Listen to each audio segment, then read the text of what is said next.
when we weigh in. Like, Thomas, would you be kind enough to go and hit that? Okay. Perfect. Welcome, everybody. It is the week of February 9th. Today is Tuesday, February 10th. You are in Senate Economic Development, Housing, and General Affairs in the glorious Vermont State House. Today, we are continuing our work on our housing bill, S328. And we're trying to check off sections. I mean, given how short our time is, we're really trying to check off sections. I would, and we're going to be going through it at the end of the week on the sections we're ready to check off. Sounds like a theater class, but it's fun. So today we are going to address section 2, I believe, section 2 on the tax credit for our down payment assistance program, which has been a very successful program. And to do that, we've had a sort of a high level introduction to this section earlier in session. And today we have Maura Collins, who is the executive director of the Vermont Housing Finance Agency. Maura, welcome. Thank you very much. As you said, I'm Maura Collins with the Vermont Housing Finance Agency. This bill overall looks great. I am going to focus. Is that to me, Senator?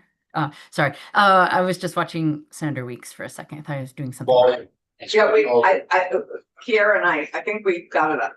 Great. So I will be focusing on section 2. I hope I could speak a little bit to section 8 if there's time, but I will be fast. Yeah, and we're going to have people stepping in the course of the week coming either way on section 8. So perfect. Happy to have you do both. So I also was happy to see section 1. I'll just say that planning for housing targets was the intention of testimony given by VHFA and others probably 3 years ago. Personally, I always like it when our needs and numbers are aligned and people don't start coming up with new numbers. If the state is rallying around the housing needs assessment and DHCD has already been instructed to create a housing targets and the dashboard that they created, I would love to see in section 1 some references to the state's housing needs assessment and or DHCD's targets, because those are already mentioned in statute. And so saying that municipalities need to plan for the housing targets that have already been defined could be a bit of clarity so that municipalities don't feel like they have to start from scratch. Thank you, Maura. I think we would welcome that. And if you want to get us language on that, that would be great. Okay. And but I believe that, or from what I understand, section 1, the intention is exactly that municipalities will be building off of the good data work that's been done. But let's not reinvent the wheel. Let's use what we have. Right. Section 2 of your bill does focus on VHFA's down payment assistance program, which I testified to a week or two ago. Thank you very much for including this provision in the bill. When I testified a few weeks ago, I talked about the 2,100 Vermont households who were able to buy their first home as a result of getting either a $5,000 or $10,000 0% interest silent second mortgage. So their mortgages are less than what they would be otherwise. Oftentimes this is but for money where someone could not afford to buy a home if it were not for this. It also lowers the amount of money they have to borrow against. And so it lowers their mortgage payment. And you'll remember in my testimony that we have $11 million, $11.1 million invested in Vermont's homes in those households. And we've had $3 million that was deployed but paid back to VHFA because this is a revolving loan fund model. And when I testified before, I spoke of how for every dollar that the state invests in this program, Vermonters have earned so far $15 of equity in their homes. And so these are not grants. These are loans that get repaid to VHFA. And this current fiscal year, FY26, was the last year that VHFA was allowed to sell these 5-year tax credits. And so VHFA has asked, and Section 2 includes that VHFA be given the authority to continue to sell these credits for another 5 years. And that, my intention and my hope is that that would get us past um, the current drop and dip in repayments of this revolving loan fund, which we are seeing as a result of high interest rates. Now, interest rates may stay at the level that they are now. I am not an oracle. I do not know where interest rates are going, but I do believe, and most economists would agree, that even if interest rates stayed at the level where they are today, at some point there are natural economic conditions that will mean that more folks will be repaying these loans because they naturally will need to move, or they may choose to refinance, or we know that a 30-year mortgage often only is outstanding for about 7 years on average.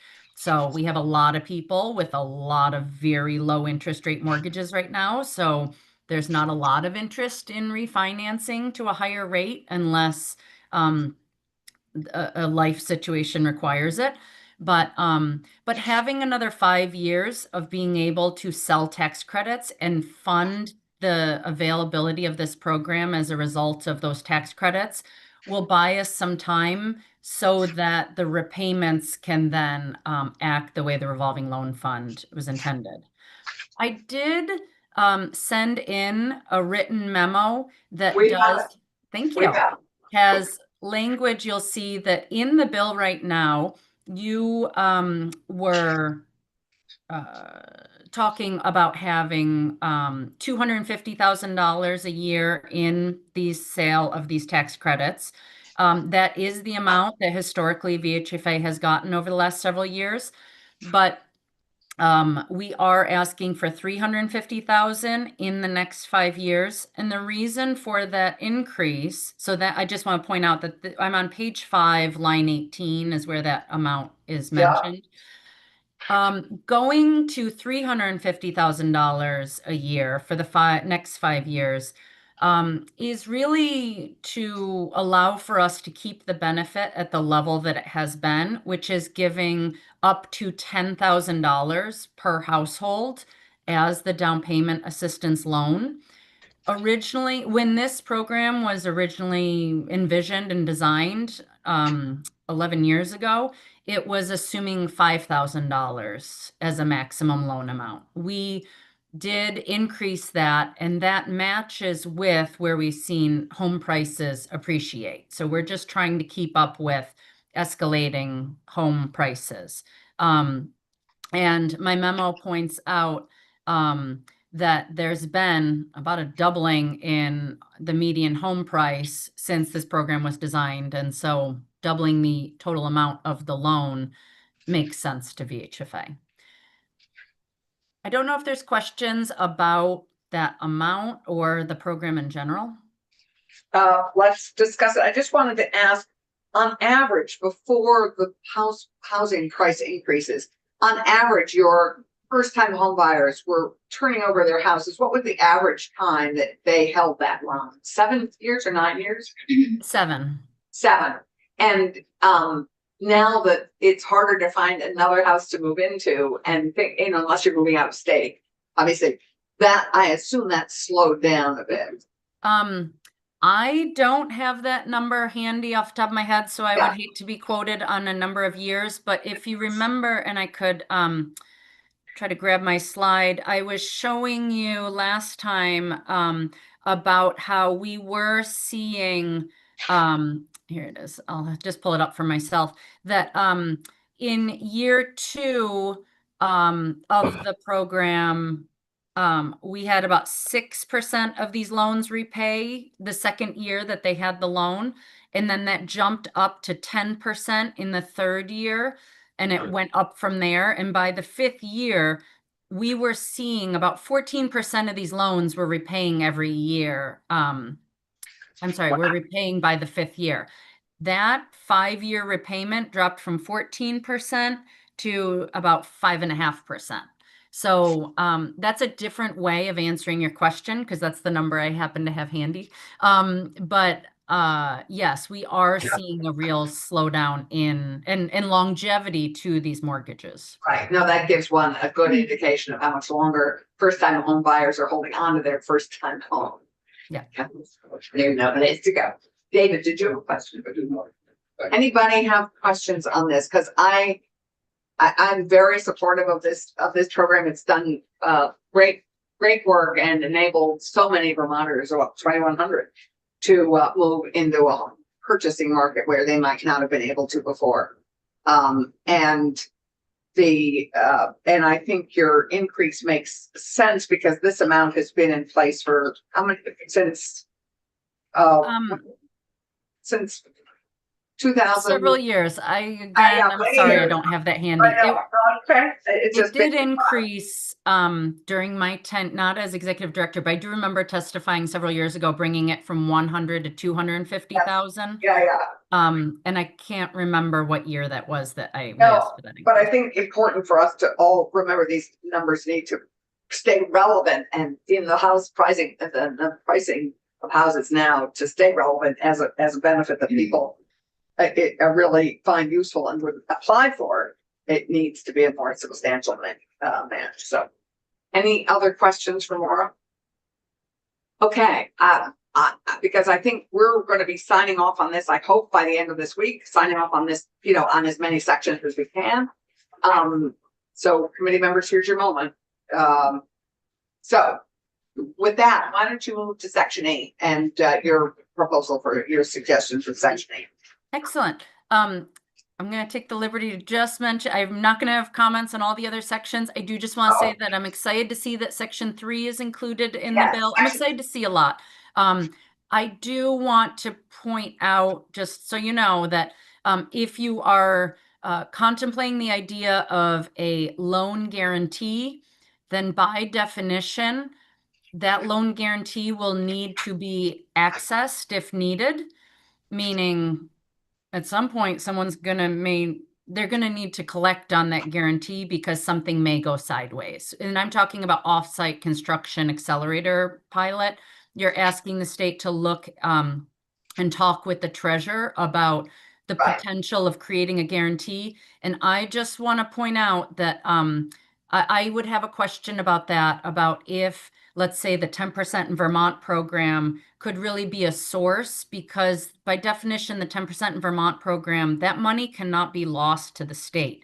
VHFA has received $56 million of that, and we've had to guarantee every penny of it, because if the state's deposits end up being used, let's say, because someone uses a guarantee, I believe that turns it into an appropriation. So I just would, I will just flag that as a question that you hopefully will get some testimony on.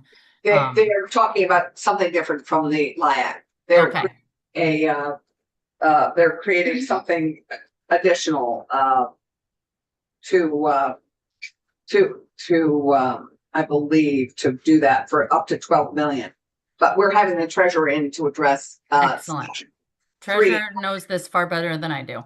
So yeah, and Alex back, because Alex was concerned about whether they could go forward with this given the cost. And I think now that we have the treasurer on board looking at how we could finance it, that's changed a bit. Yeah. So, which the offsite construction, the accelerator plan. So okay. Are we talking about the offsite? No, not right now. Oh, okay. No, we're going to talk. It was a question. It sounds like you're going to do more testimony on that. Alternative language. Did everyone get it? Well, we're not talking about it, but we will get it for when we talk about it. Let me make sure. No, it's Cam has it, and it's the language from the treasurer.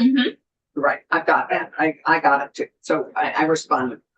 So Section the 8. last section 8 that I want to talk about has to do with VITA's statute expansion, which I've worked with Joan Goldstein on, and she and I both have testified in Senate Commerce on this. I linked to my testimony about that, not that you all want to spend your evenings watching testimony. But Joan and I, Vita and VHFA, came up with language that's different than what's in your bill, but worked And for I've both asked- of us. Do you have it or does Joan have? Because I've asked for it, the new language. It's in the memo you just held up. It's the bottom half of that piece of paper you just held up from my letter.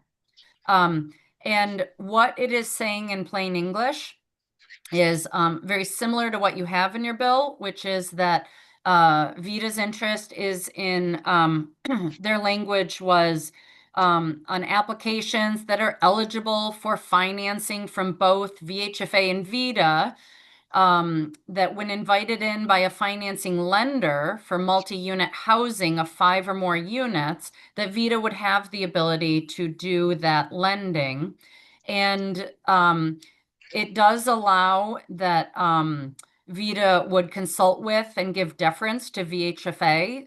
And largely that carve out is in the second, it's small II, where it's just saying that VHFA will remain the primary organization that does lending on housing for low and moderate income Vermonters. Meaning when we've done awarded tax credits or there's bond financing or other VHFA lending in a deal, I don't believe it makes sense to bring another public lender into the mix when in those deals we often have so many sources. You know, these are projects where often there's VHCB funding, VHFA funding, the Department of Housing would bring in community development funding. And for those types of low and moderate income projects, it would remain VHFA's purview to do lending there.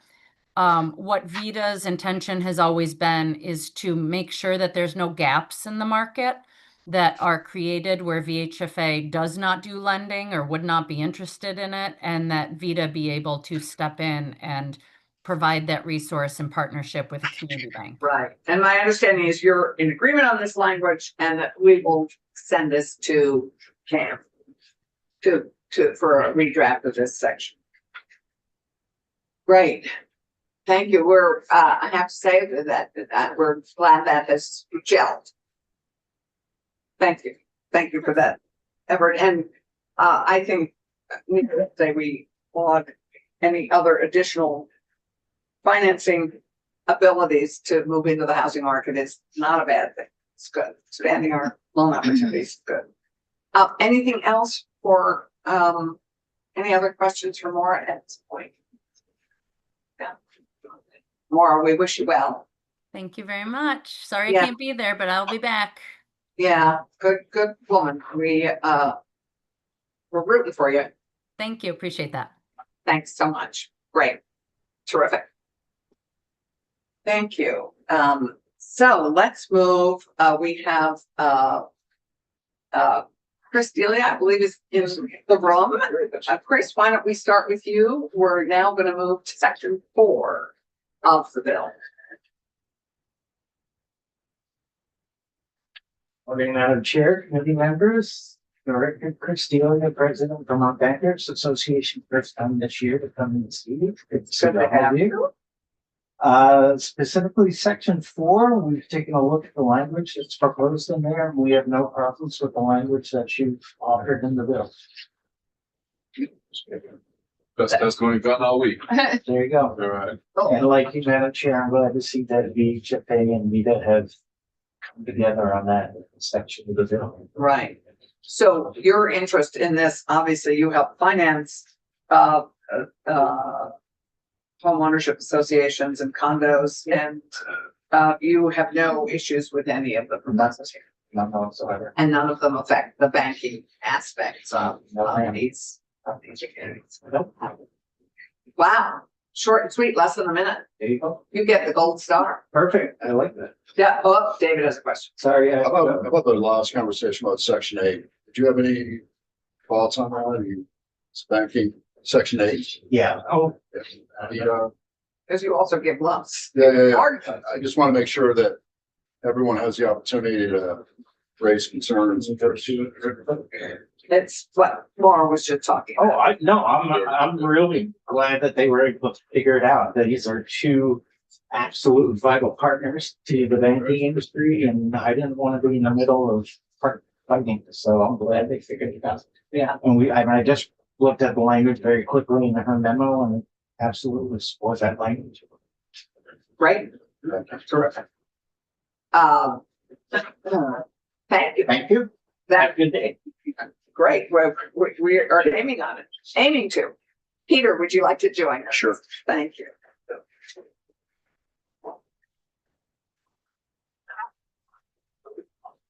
Morning, everybody. Peter Pucker, and I'm the Director of Advocacy and Public Policy for the Vermont Association of Realtors.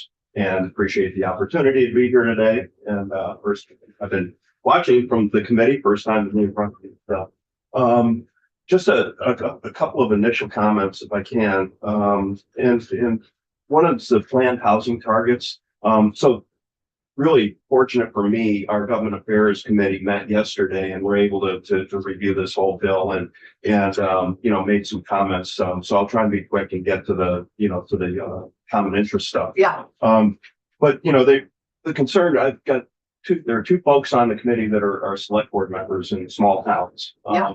And, you know, when they were looking at this language on, you know, planning for housing targets, they're like, wow, that's a lot of work for towns. Now, admittedly, hopefully a lot of it's already done. But, you know, their comment was, boy, you know, in our town, I mean, I don't think people would, you know, they would just quit the select board as opposed to, you know, really getting involved in that.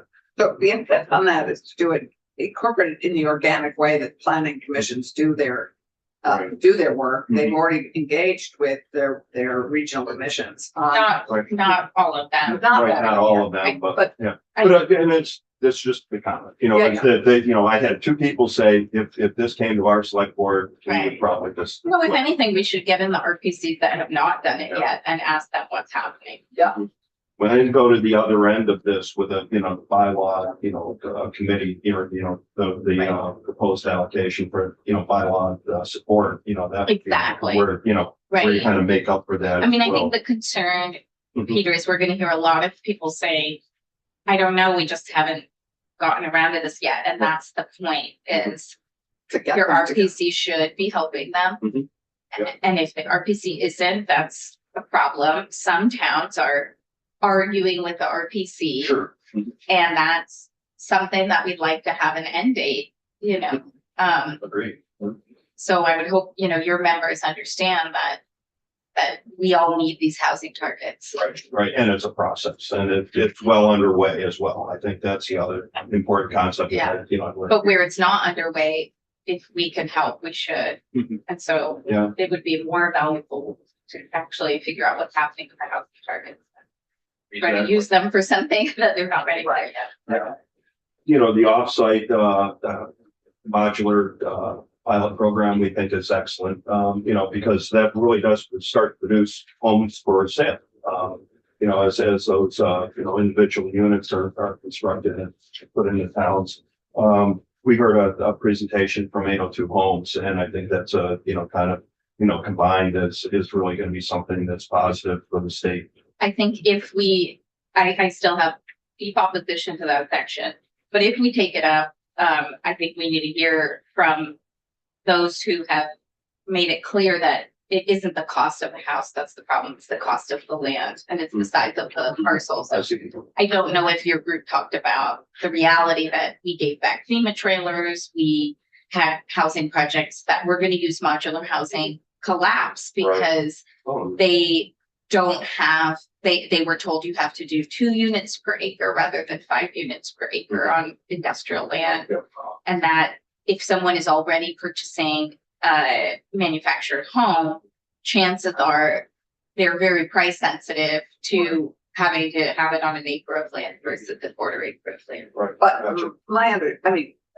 yes, the cost of land is a big piece, but the cost of building right now and the materials. Mm, it's Let's much- talk to the Pew Charitable Trust because it's I mean- prohibitive. People don't want to buy a manufactured house But and then this have is to not- pay premium for an acre. Right, but I would just remind everybody, this is not just manufactured housing. This is pieces of houses that you can use and that are made in a more cost-effective way in large numbers. The and then brought treasurer to- could to determine that's a good use of funds as it comes up, not set aside money that's needed for any housing project that's ready. Right, so, I mean, I think we're gonna have Alex back and the treasurer back to address this. Yeah.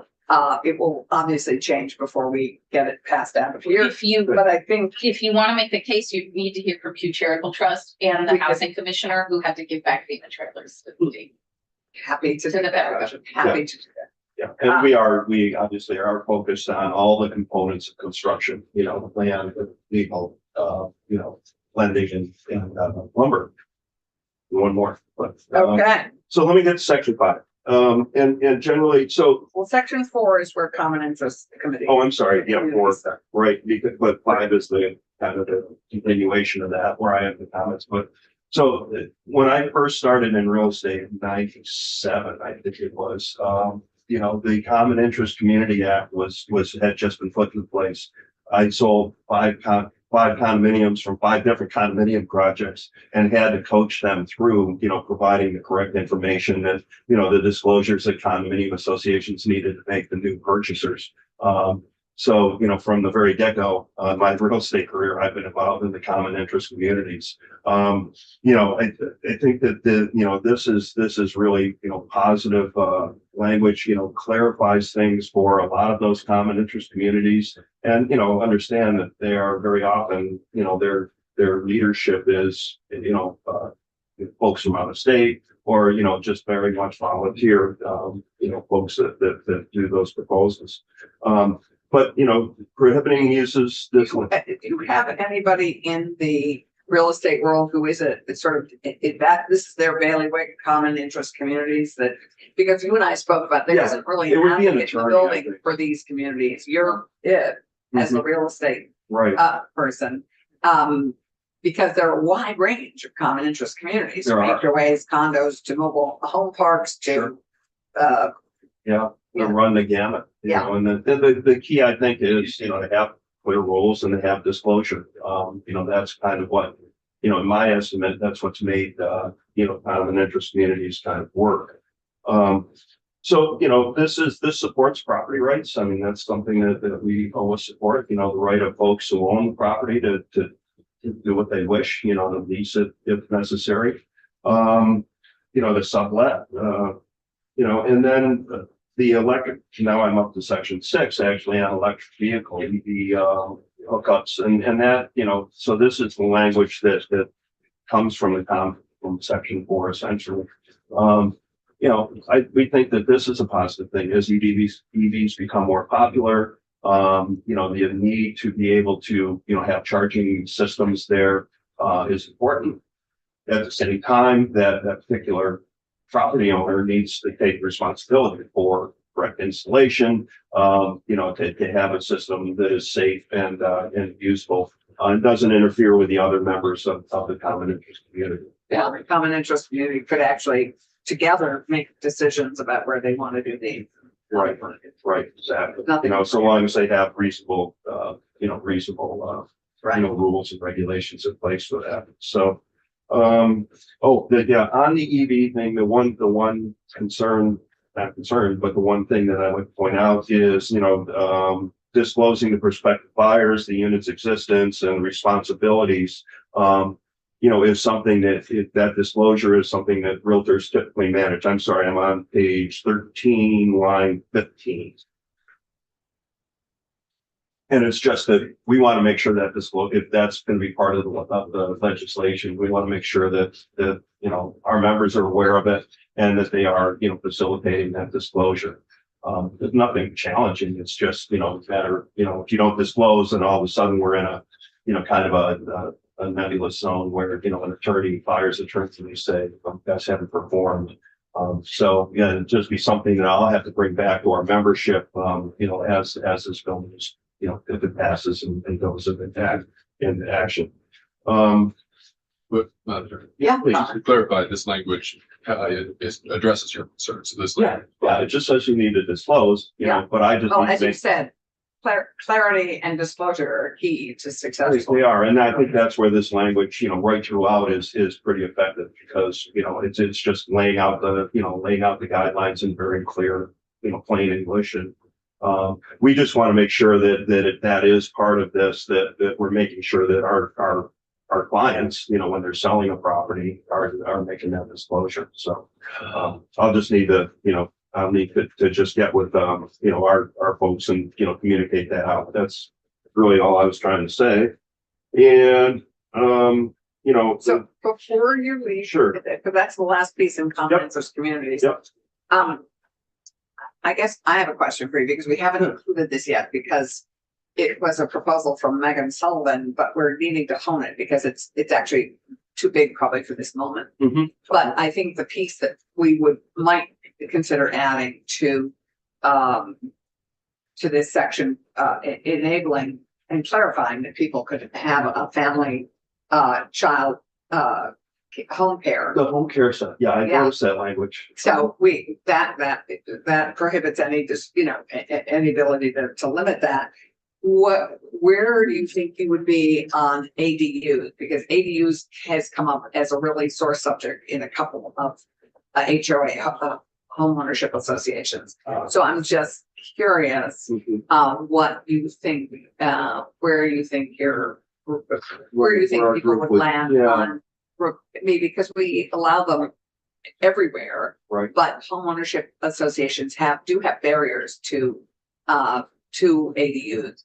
And the question is, where do you think people would be if we did it on lots of a quarter acre or more? I mean, we could, certainly make it, Mhm.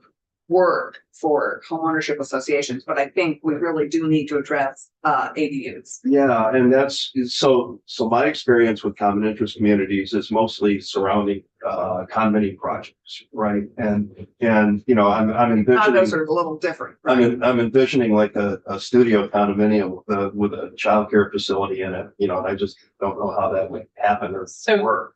you're-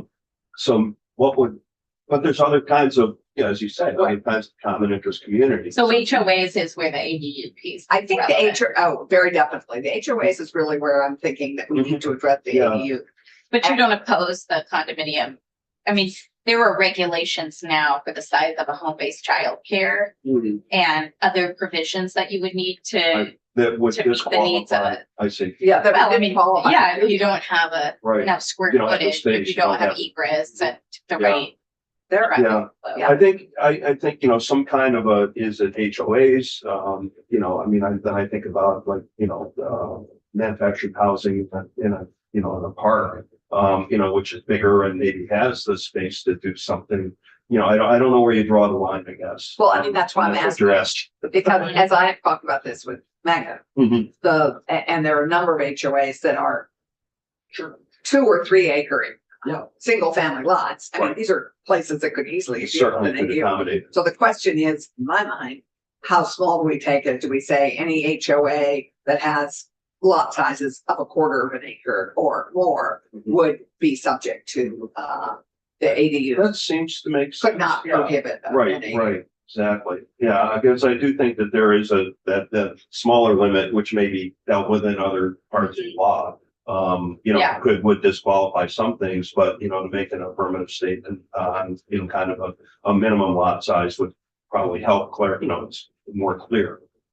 Yeah. Okay, Mhm. right. Right. And so I think that's where we're maybe landing with Megan's suggestion. I just was trying to make it work. Yeah. And then we can address her bigger issues, which are bigger, and perhaps more constitutional. Mhm. So, anyway, that is. Do we need to make sure that common interest communities cannot prohibit duplexing? That is an interesting question. Because we've said duplexing by right. Yes, exactly. Both ADUs and duplexing. We always have to play the whack-a-ball of what, No, Right.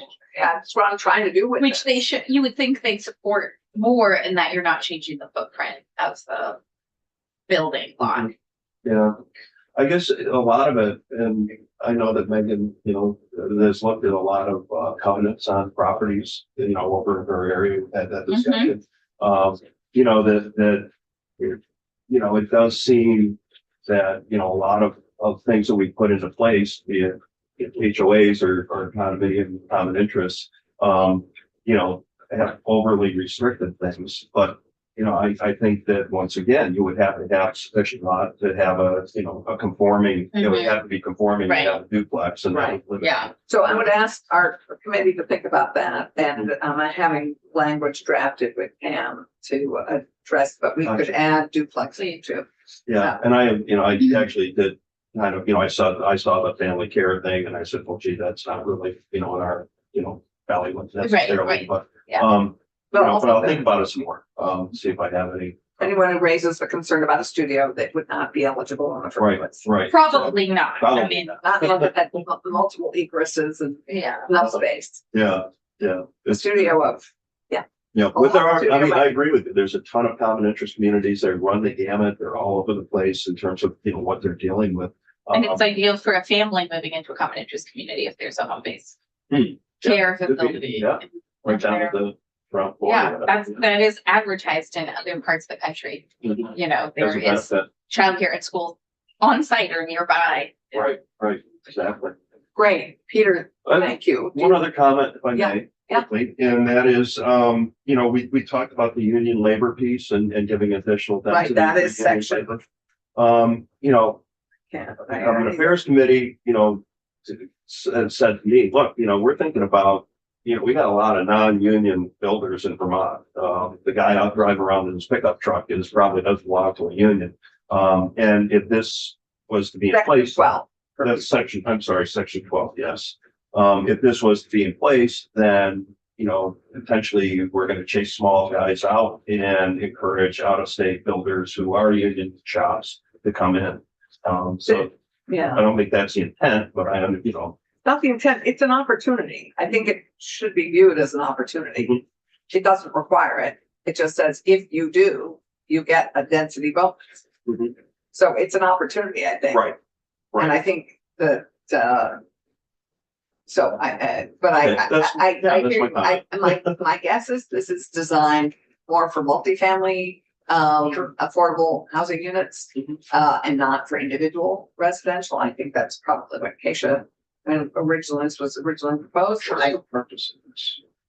purpose of this is to support union labor and to increase density. Well, the purpose of this was to create an opening to talk about density related to certain projects that has a floor that a municipality cannot reduce the density of a project that has state dollars or certain benefit. So I do have Cameron drafting that language because Some this is additional what language we- for this. I mean, yeah, this is I the see. conversation we had with VHCB and others. The only way we're gonna bring down the cost per unit, one of the only ways we're gonna bring down the cost per unit is if we stop saying every different body this goes through can cut the floors down, can cut the number of units down. Yeah. Yeah, that's quite different from, it's different from. Yeah. Union or, enhancing union participation. I agree with everything you said. Yeah. This is not what that's. No, Mhm. this, I think this is trying to address both. This is both addressing, supporting union labor and supporting. There housing. are At least that's what I thought. The general contractors want to come in and say, if you use apprentices, you get a density bonus. What I'm worried about is anything we give a density bonus, like affordable housing or any project that we deem valuable, that density bonus could still mean nothing if the community continues to cut away at the number of units. So you have groups that have signed up to say, we'll do more than the affordable housing inclusionary zoning unit number. And then if they're cutting down their number of units, they're making the project cost a lot more for everybody else. Every unit that's cost drives up the cost of the building. So we should start to be able to say whenever state dollars are involved or some other things we care about, there's a density algorithm that spits out a particular area median income price or a rental value. And you can't depart downward from the number of units there. Well, the issue is treating people equally in terms of construction providers. That's what concerns me about this. Well, I mean, it is like using apprentices. I mean, we're trying to also add in a number of other benefits to get more housing built.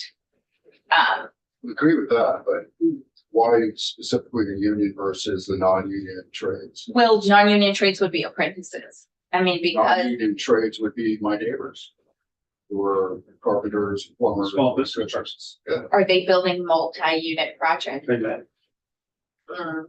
Well, and a lot of times subs will be, you know, I mean, you know, you may say, you know, you need to build big, big company to build a big project, but a lot of times they're subbing stuff out that wouldn't, you know, if it had to be a union laborer, that would exclude, you know, many of the subs and a lot of the Oh, small. we'll have- Typically not increase costs. Well, I'd love to have the labor folks in. We're gonna have the labor about that. folks in on this section and the general contractors, and my guess is if we qualified it with multi-unit to begin with, that it might make a little more sense, because it's clearly. It's about Probably not. density bonus. Bigger project. Exactly. I get it. I mean, I understand. I just, you know, I'm expressing concerns that I heard yesterday. Yeah, So, no, I Right. I think we really appreciate it. appreciate, That's why you know, we're- our committee is very, you know, thoughtful in the way they look at things. And then, you know, the municipal planning, resilience fund, you know, geez, we're supportive of that because, you know, you look at tier 1B and the uptake on tier 1B right now, and municipalities need help to get there. Yeah. You know, that's section 14 in appropriations. You Yep. got 250,000, which is more or less what we've done on an annual basis, I think, the last few years.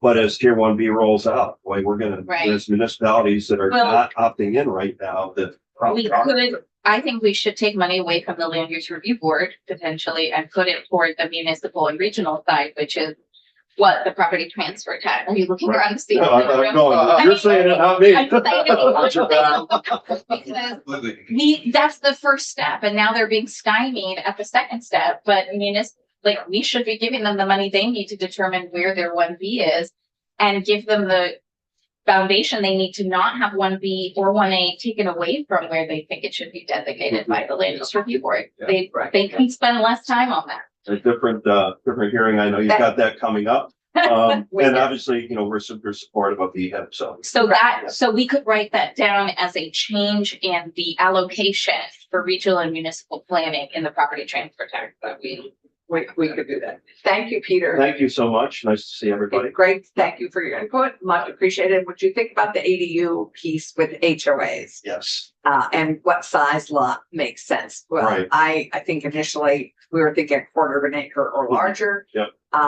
For ADUs and duplexes. Yeah, that sounds good. You know, fortunately for me, when I think common interest communities, I'm like, how are you gonna put an ADU on the side of a? Yeah, we're not talking Four-story necessarily condominium building. condominiums. Those, that is one challenge. Right, exactly.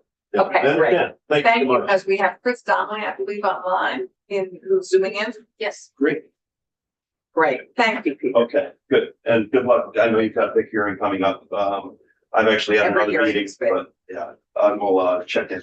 Thank you. All right. Chris Donnelly, are you with us? Good morning. Can you hear me? We can even see you. Great. Good Good morning. morning. Good. Thank Thanks. you For the for, record, Chris Donnelly with the Champlain Housing Trust. And I'm sorry I can't be there in person. I think I'm going to be pretty quick this morning with you.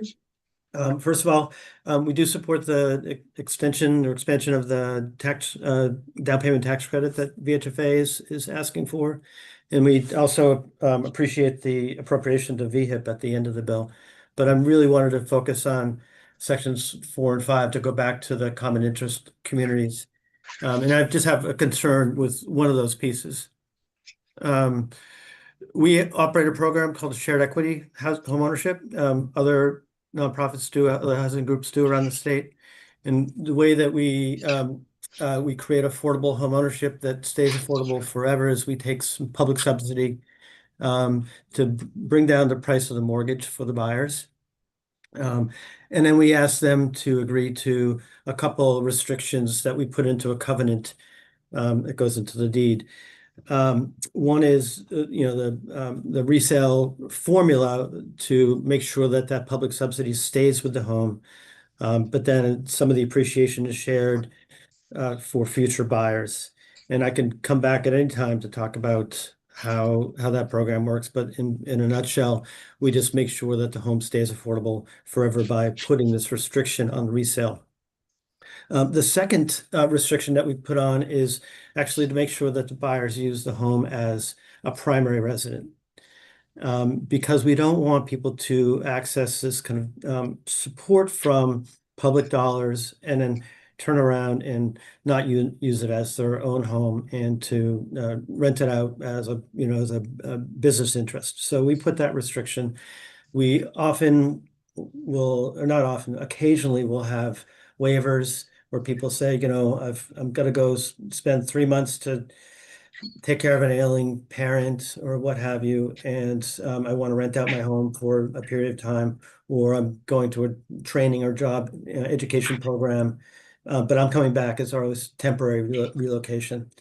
And so the section of the bill that restricts the ability of condo associations or anything, the way I read it is any kind of covenant placed by any entity as prohibiting the leasing out of an apartment it would be in conflict with our program. So I just wanted to flag that. I don't know if there's an exemption, if you're pursuing this, if there's an exemption for publicly subsidized homes, just to make sure that they're being used as primary residences. Got it. So what do people do if they're academics, for example, and they need to be abroad for a year on a sabbatical or wherever it's not here? Do they apply to CHT, the Champlain Housing Trust, for a waiver so that they could rent? I mean, they could also not afford to just leave it empty.